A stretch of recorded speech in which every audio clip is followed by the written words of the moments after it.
Thanks for checking out this movie review video. So this is for the 2021 film Martyrs Lane. It's a Shudder original, and it's coming to Shudder on Thursday, September 9th.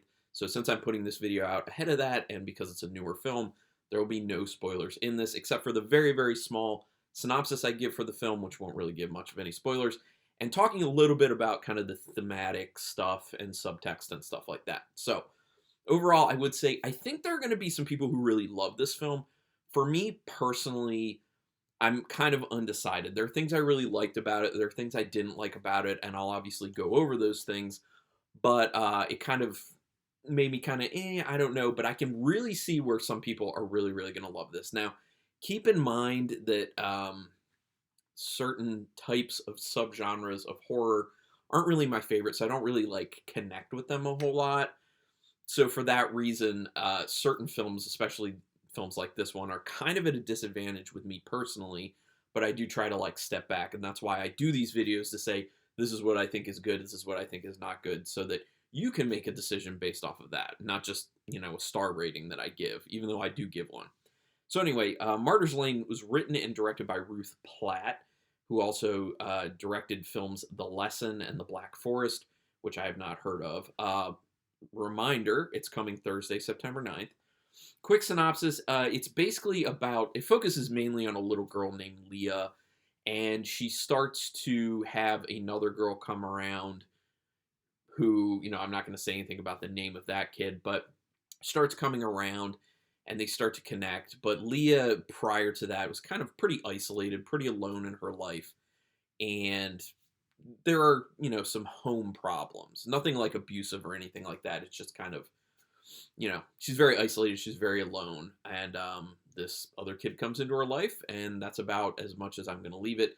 There is a bit of like a kind of supernatural-ish element to it, but that's all I'm going to say about it. So check it out. They get points for this film right off the bat, by the way. This is the first time I've ever seen this done, ever, in TV shows, film, anything, movies, whatever. The main character has asthma and uses a asthma inhaler properly. That has never been done. That's something that's like a very small thing that irks me whenever I see someone using an inhaler in film and they just like puff it real quick and then just let it out immediately. You have to take a deep breath, puff it in, and hold it for a little bit and then let it go. So it's a very small thing, but that's just like one thing that irks me. So I was very surprised to see that it's used properly here. Never seen it before. So very small little side note. A creepy, intense atmosphere is actually set up pretty well in the very opening segment of the film before the title of the film comes up. I like the way they open it up. The only problem is they then kind of like take it back a bunch. They maintain kind of the atmosphere, but the tension's not really there. The creepiness isn't really there. So the atmosphere stays to a degree, and it stays kind of like dark, lighting-wise too, and kind of like an overall feel of like emotion is kind of dark going forward. But the pacing is kind of slow with the film. They do kind of step back a bunch from the events that were going on in the opening segment, so it does go a lot slower after that, and it is less interesting for that reason.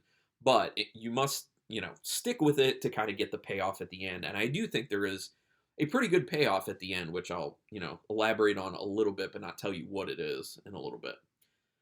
There's a good amount of really unsteady camera work in the beginning, which is not a good thing.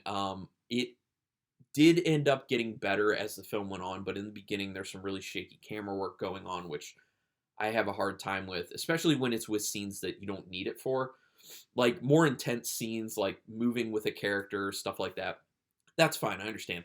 But if it's like a stationary, like characters are stationary, they're not going anywhere, they're not doing anything really.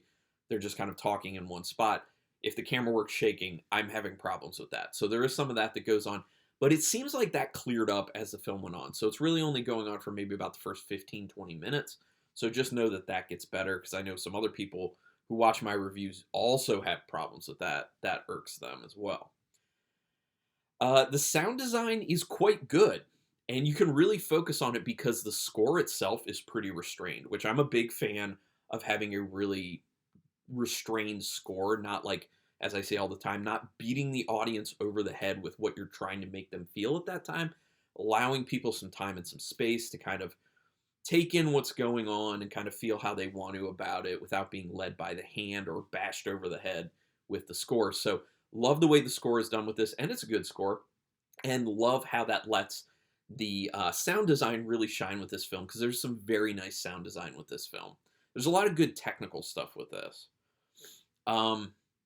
They do a good job of showing how the main character lives in an isolated world. That gets hammered home pretty well.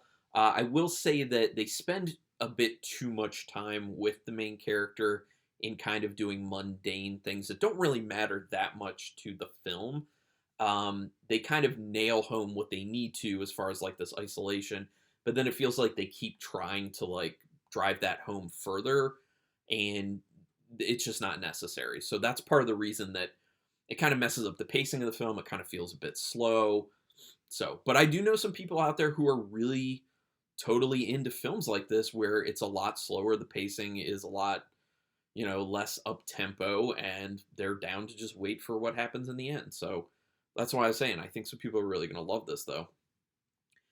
There's some solid directing and cinematography. It looks pretty good, I will say, for the most part. There weren't really any shots that like caught me as, oh man, that's a really interesting creative shot. But nothing caught me other than the shaky camera work in the beginning as looking bad or looking off. It's good directing. It's good cinematography. It's a solid film. And they did a good job with lighting, especially considering that a lot of it's kind of dark. So nice job on that. It gets interesting about 50 minutes in. So like I was saying, they have that interesting opening segment. And then after that, it's not that interesting until you hit 50 minutes in. And this film is an hour and 36 minutes with end credits. So you have to wait quite a bit. I mean, obviously there's stuff before the 50 minutes that you need to know and you need to feel and experience in order to get the payoff at the end of the film. But it could have definitely been cut down a bunch. So, like I said, it's slow. There are some religious tie-ins in this film. Actually, there's a pretty solid amount of religious tie-ins in this. So I'm going to be honest, like, I'm not a religious person at all. I don't know a ton about many religions. So for that reason, there's probably a bunch of stuff that kind of went over my head in here, probably even some subtextual stuff. So I'm not the person to break that type of stuff down. I mean, I wasn't going to break it down in this anyway because it's a no spoiler review, but for that reason, maybe I'm missing something that I might connect with better otherwise if I was a religious person. So I just want to throw that out there because I do know that I have some subscribers who really know their stuff when it comes to religion, and they may be able to see a lot of interesting stuff in this film that I just can't because I just don't know that topic. I just don't. There is a relatively powerful scene very close to the end that's performed and shot in a very awesome way. It looks so good, and that is kind of that one little like flourish of the film that kind of helps you get to the payoff, basically. So, there and actually it's pretty emotional as well. Now that I'm thinking about it, I did think it's a very nice scene that really puts a pretty nice exclamation point at the end of the story, and it has a lot of impact, and there's emotion to it, and it was just very well pulled off. It's the acting, it was the way it was shot, all those things. So, just that scene alone, I would say, made me glad that I watched the film. There have definitely been films that like this are much slower, and I think have, kind of some pacing issues that just don't have any sort of payoff at the end. And you're just like, oh my God, I just feel like I wasted time. Not with this one. When that scene came up, I was just like, okay, I'm very glad I was here for that scene. So it is a nice one. There's something that happens at the end that feels like it really kind of clashes with the overall tone of the film. But it is interesting, so I will give it that. But then the way they kind of explain why it went on that way is a very old, tired, cliche thing that I hate seeing in film. And I know a lot of other people probably hate seeing in film as well. You'll know what I mean when you get to it in the end. It's not a huge part of the ending, though. So I was able to then like move past it. It was just one of those things where like I acknowledged it at the time. I was just like, don't like this really, but then I move past it. So it doesn't ruin the film, I will say. Okay, shout out to Sienna Sayer and Kira Thompson. Did really, really, really good jobs with their performances. They're the two younger girls in the film. For their ages, the performances they put on screen are really good. So you will be impressed with that. And overall, really good acting in this film. So there's no acting that really like takes you out of it, and you're just like, it's really good acting. So that's nice. This film is ultimately about loss and trauma and how that affects individuals as well as the family unit as a whole. That's as much as I'm going to go. I could go further, but I don't want to get too specific on that because I would start ruining some stuff. Now, nothing super new as far as like the themes and the subtext go, because horror in general has been dealing with, grief, trauma, loss, individually and family wise for a long time. That's taken care of in a lot of films. Now, does this one do it in a super, like new, interesting, creative way? Not really. It does have its kind of own perspective on it and its own approach to a degree. It's nothing that hits you and you're just like, wow, this is so new and interesting, but it's solid. It's solid enough. And like I said, I think there are going to be some people who really do love this film. Now, for me, not as much. So out of 5 stars with half stars in play, I'm going to give it a 2.5 because I feel so conflicted on which way I would go with it.